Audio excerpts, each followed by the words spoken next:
नमस्कार। आज मंत्रिपरिषद में 43 एजेंडों पर निर्णय हुआ है।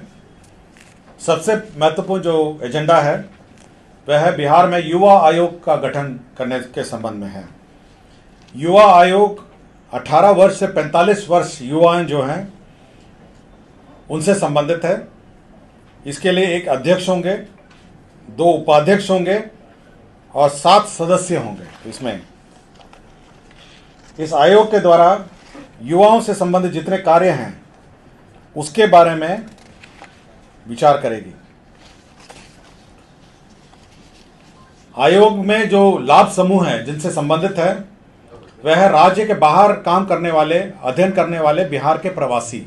युवा आयोग में उच्चतर माध्यमिक शिक्षा प्राप्त करने वाले छात्र, डिग्री पाठ्यक्रम करने वाले छात्र, बेरोजगार युवा, आर्थिक रूप से कमजोर मेधावी छात्र और युवाओं का अन्य कोई समूह जिन्हें आयोग हस्तक्षेप योग्य समझे।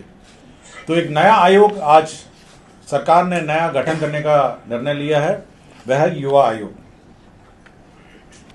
दूसरा, सामान्य प्रशासन से संबंधित एक बहुत महत्वपूर्ण निर्णय है जिसमें बिहार राज्य के सभी सरकारी सेवा संवर्गों में सभी स्तर के एवं सभी प्रकार के पदों पर सीधी नियुक्ति में राज्य की मूल निवासी महिला अभ्यर्थी को ही 35% क्षैतिज आरक्षण अनुमान्य होगा।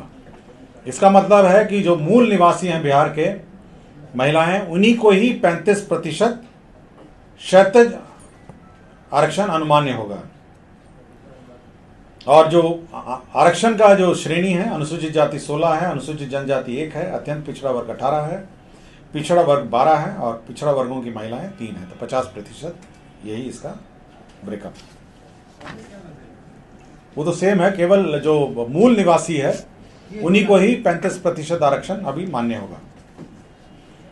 समाज कल्याण विभाग ने एक नई योजना शुरुआत की है जिसमें जो दिव्यांगजन है उन्हें दिव्यांगजन सिविल सेवा प्रोत्साहन योजना का शुभारंभ किया है। इसके अंतर्गत जो यूपीएससी और राज्य की जो योजनाएं हैं, जो बीपीएससी की जो परीक्षाएं हैं, उसमें क्रमशः 1,50,000 रुपये इनको प्रीलिम्स पास करने पर इनको दिया जाएगा। इसमें राज्य सरकार के सिविल सेवा प्रोत्साहन योजना अंतर्गत कोई आर्थिक सहयोग दे नहीं है। को बिहार लोक सेवा आयोग पटना तथा संघ लोक सेवा आयोग नई दिल्ली के द्वारा सिविल सेवा हेतु आयोजित प्रतियोगिक परीक्षाओं में प्रारंभिक परीक्षाओं में उत्तीर्ण होने पर मुख्य परीक्षा एवं साक्षात्कार की तैयारी हेतु क्रमशः 50,000 और 1,00,000 रुपये देगा। राज्य सरकार ने एक कॉर्पोरेट सोशल रिस्पॉन्सिबिलिटी जो विभिन्न कंपनीज और संस्थाओं द्वारा दे है, उसको उपयोग करने के लिए एक CSR पॉलिसी 2025 का गठन किया है और एक CSR सोसाइटी।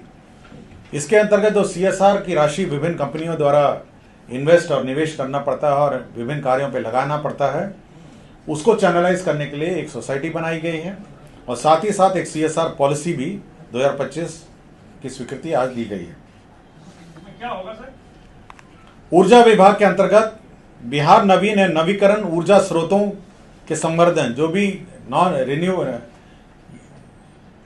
नवीन एवं नवीकरणीय रिन्यूएबल एनर्जी स्रोत हैं, उसको उपयोग करने के लिए एक नीति बनाई गई है 2025। इसके अंतर्गत किन किन ज़मीनों पे लगने हैं, किस किस भूमियों पे लगने हैं, कैसे इसका चैनलाइजेशन होगा, कैसे इसका पावर परचेजेस होगा, इसके बारे में एक विस्तृत नीति राज्य सरकार ने आज 2025 स्वीकृत किया है।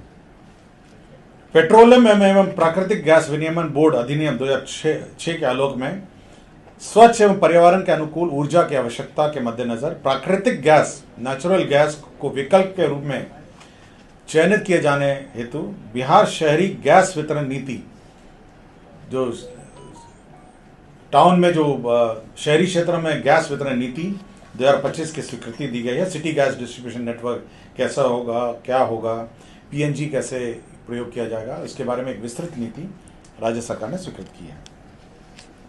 अनुसूचित जाति अनुसूचित जनजाति कल्याण विभाग में 720 आसन का एक आवासीय विद्यालय मसानी अंचल चैनपुर और कोलवा अंचल अधौरा जिला कैमूर में स्वीकृत किया गया।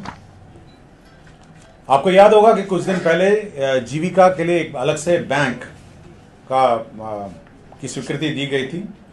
बिहार राज्य जीविका निधि साख सहकारी संघ लिमिटेड एक कोऑपरेटिव बैंक का गठन किया गया था। इसी में शेयर कैपिटल के रूप में 105 करोड़ 105 करोड़ रुपए इसमें निवेश किया गया है और इसके लिए आकस्मिकता निधि से अग्रिम की निकासी की गई है।